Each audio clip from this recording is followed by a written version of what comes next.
आज शीश महल हवेली को बिल्कुल दुल्हन की तरह सजाया गया था, क्योंकि आज इस हवेली के इकलौते वारिस आसिम की शादी थी। बारात वापस आ गई थी और रिदा रुखसत होकर शीश महल आ गई थी। हवेली में काफ़ी चहल पहल थी।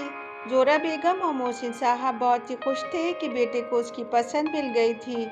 आसिम का तो खुशी का ठिकाना ही न था कि कब वो दोस्तों से फारिग हो और रिदा से जाकर मिले। आसिम और रिदा कॉलेज में एक साथ ही लॉ की पढ़ाई कर रहे थे और दोनों ही एक दूसरे को पसंद भी करते थे। पढ़ाई पूरी होने के बाद आसिम ने अपनी अम्मी को रिश्ते के लिए भेजा, पर रिदा के पापा मुमताज़ साहब, जो कि जज के ओहदे पे थे, और वो चाहते थे कि उनका दामाद भी अपने पैरों पर खड़ा हो। हालांकि आसिम अपने माँ बाप की इकलौती औलाद था और दौलत की कोई कमी ना थी। पर रिदा के पापा ने कहा कि जब आसिम को जॉब मिलेगी तभी शादी करेंगे। जब आसिम का लॉ पूरा हुआ तो जल्द ही उसकी अच्छी जॉब भी लग गई, तो वो इस रिश्ते के लिए भी मान गए। आसिम की अम्मी जोरा बेगम को अपनी हवेली के सामने हसन मंजिल में रहने वाली समीना बचपन से ही पसंद थी। जोरा बेगम और समीना की अम्मी रुकैया बेगम में भी आपस में काफ़ी अच्छी दोस्ती थी। दोनों ही चाहती थी कि आसिम और समीना का रिश्ता हो जाए। समीना के दिल में भी आसिम बसता था, पर जब आसिम ने रिदा के लिए अपनी अम्मी से कहा तो उन्होंने अपने बेटे की पसंद को ही अपनी पसंद बना लिया था। पर रुकैया बेगम को ये बात पसंद ना आई थी और समीना भी बहुत रोई थी। बड़ी मुश्किल से उन्होंने अपनी बेटी को संभाला था। अपनी बेटी समीना में उनकी जान बसती थी। इस रिश्ते के बारे में सुनकर वो जोरा बेगम से काफ़ी नाराज़ सी हो गई थी।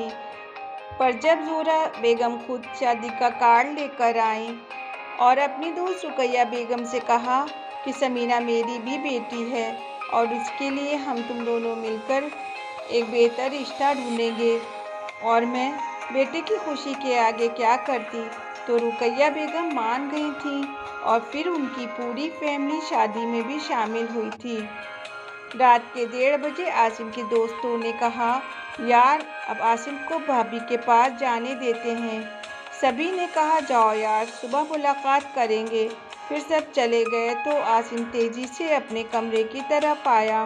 उसका कमरा ऊपर की मंजिल पर था। वो तेजी से सीढ़ियों को तय कर कमरे में पहुंचा। कमरे में पहुंचकर देखा कि दुल्हन बनी रिदा को शायद नींद आ गई थी और वो बेड पर टेक लगाए सो रही थी।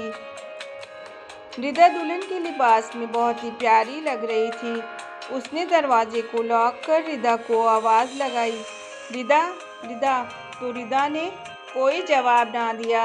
उसने सोचा कि थकान की वजह से शायद उसे गहरी नींद आ गई हो।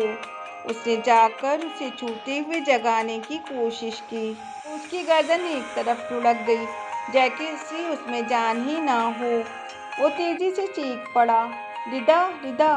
उसे झिझोड़ा, पर उसमें कोई हरकत ना हो। वो तेजी से बाहर की तरफ भागा। अम्मी अब्बू उसे बदहवास सा देखकर बोले, क्या हुआ आसिम? तो वो बस रिदा, रिदा कह रहा था। सभी लोग उसके कमरे की तरफ दौड़ पड़े। हवेली की खुशियां अचानक मातम में बदल गई थीं। वहां पर एक कोहराम सा मच गया था कि आखिर दुल्हन को हुआ क्या, किसी की समझ में कुछ नहीं आ रहा था। आसिम की कजिन रूबी ने कहा कि 11 बजे तक मैं भाभी के साथ थी। फिर भाभी से मैंने कहा आप आराम करें। फिर मैं चली गई थी। फिर डॉक्टर को बुलाया गया तो उसने बताया कि इनको तो ख़त्म हुए 1.5-2 घंटे हो चुके हैं। रिदा के घर भी इत्तला करवा दी गई थी। उसके अम्मी, अब्बू और भाई बदहवास से भागते हुए आए कि अभी कुछ घंटे पहले तो बेटी को रुखसत किया था, अचानक क्या हो गया। उसकी अम्मी का तो रो रो कर बुरा हाल था। वो बार बार बेहोश हो जा रही थी। तभी डॉक्टर ने बताया कि रिदा को अटैक आया था, पर किस वजह से, इसके लिए पोस्टमार्टम ज़रूरी है, तभी पता चलेगा। तो उनके अब्बू ने कहा कि जो अल्लाह की मर्ज़ी थी, जो होना था हो गया। अब मैं अपनी बेटी की कोई गत नहीं लगाना चाहता हूँ। कोई पोस्टमार्टम ना होगा। फिर रिदा के आखिरी काम को अंजाम दे दिया गया। रिदा के अम्मी अब्बू भाई और सभी मेहमान जब चले गए, आसिम को एक चुप्पी सी लग गई थी। उसके सामने बस रिदा का हंसता खिलखिलाता चेहरा नजर आता। ना तो उसे खाने का होश था और ना ही पीने का। उसके अम्मी अब्बू उसकी हालत देखकर काफ़ी परेशान से हो गए थे। इन्हीं दिनों रुकैया बेगम का आना बहुत बढ़ गया था और वो आसिम की दिलजोई में लगी रहती थी और उसे समझाया करती थी कि अल्लाह की मर्ज़ी के आगे किसी की नहीं चलती है। वो समीना को भी अपने साथ लाती थी और आसिम का ख्याल रखने का बोलती। समीना भी आसिम का बहुत ख्याल रखती। ये सब हुए 6 महीने बीत गए थे। आसिम ने कुछ हद तक खुद को संभाल लिया था। फिर एक दिन उसके अम्मी अब्बू ने उससे शादी करने की पेशकश कर दी। बोले, बेटा, हम लोग आज हैं, कल नहीं होंगे। हमारी खुशी के लिए तुम सब कुछ भूल शादी कर लो। समीना बहुत अच्छी लड़की है और तुम तो उसे बचपन से ही जानते हो। अम्मी और अब्बू के बहुत इसरार पर उसने इस रिश्ते के लिए हाँ कर दी। एक बार फिर शीशमहल हवेली को दुल्हन की तरह सजाया गया। समीना रुखसत होकर हवेली आ गई। दुल्हन बनी वो आसिम का इंतज़ार कर रही थी।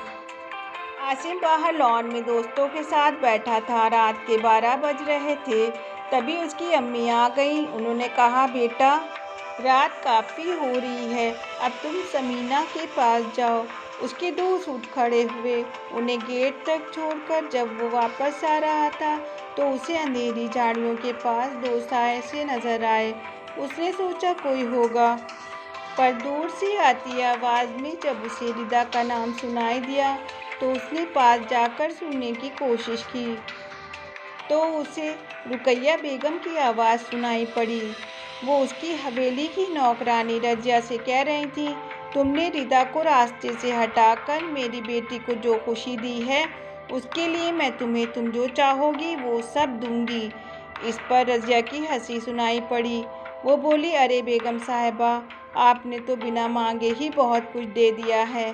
पर बेगम साहिबा, ये बताएं, आप वो जहर कहाँ से लाई थी जिसके एक डोज में ही रिदा दुनिया से रुखसत हो गई और इसका पता भी किसी को न चला। तो रुकैया बेगम बोली, चुप रहो, कोई सुन लेगा। रिदा की मौत एक राज थी और वो राज आज आसिम के सामने था। आज 6 महीने बीत जाने पर ये राज जब आसिम पर खुला तो वो दंग रह गया कि एक बेटे की माँ होकर वो किसी दूसरी माँ की गोद कैसे उजाड़ सकती हैं। फिर वो अपने कमरे में ना जाकर कहीं बाहर चला गया। जब सुबह के 5 बज रहे थे, वो कहीं से वापस आया और अपने कमरे की तरफ गया तो समीना उसका रास्ता देखकर दुल्हन के लिबास में ही बेड पर से टिकाए सो रही थी। उसने उसे जगाया तो समीना उठ गई। बोली, अरे आप कहाँ चले गए थे? पर आसिम के चेहरे पर गुस्सा था। उसने उसे कुछ कागज़ थमाए और चेक दिया। कहा, मैं तुम्हें तलाक दे रहा हूँ। ये तलाक के कागज़ हैं और ये ब्लैंक चेक। जाकर अपनी अम्मी से कहना कि इस चेक से तुम्हारे लिए खुशियाँ खरीद ले। तो समीना रोने लगी। मेरा कसूर क्या है? मुझे आप किस बात की सज़ा दे रहे हैं? तो आसिम ने कहा, इसमें तुम्हारा कोई कसूर नहीं। कसूर तुम्हारी माँ का है जिसने तुम्हारी खुशी के लिए मेरी जान, मेरी रिदा को मुझसे छीन लिया। कहता वो तेजी से कमरे से निकल गया। समीना भी तेजी से रोती हुई उसके पीछे भागी, पर बेख्याली में शादी के करारे से उसका पैर फंसा और वो सीढ़ियों से तेजी से लुढ़कती हुई सर के बल गिर गई। जब उसकी आंख खुली तो वो बस टुकुर टुकुर छत की तरफ देख रही थी। डॉक्टर ने बताया कि दिमाग पर चोट लगने और गहरे सदमे की वजह से वो अपने होश खो बैठी है। उसके हाथ पैर भी पैरालाइज हो चुके हैं और वो हिलडुल भी नहीं सकती थी। की हालत देखकर रुकैया बेगम रो पड़ीं। वो अल्लाह से रो रो कर अपने गुनाहों की माफ़ी मांग रही थीं कि मेरे गुनाहों की सज़ा मुझे मिले, मेरी बेटी को क्यों मिली। पर ये कुदरत का इंसाफ था कि जिस बेटी की खुशी के लिए उन्होंने किसी दूसरे की बेटी की ज़िंदगी ली थी, आज वो बेटी उनके सामने तो थी पर ज़िंदगी से बहुत दूर। उनको अपने गुनाहों की सज़ा मिल गई थी। रज़िया को आसिम ने हवेली से निकाल दिया था क्योंकि कोई सबूत न होने की वजह से उसे कोई सज़ा न मिल पाई। उसके बेटे और बहू ने भी उसे घर से निकाल दिया था और वो कहाँ गई इस बात का किसी को कुछ पता न था।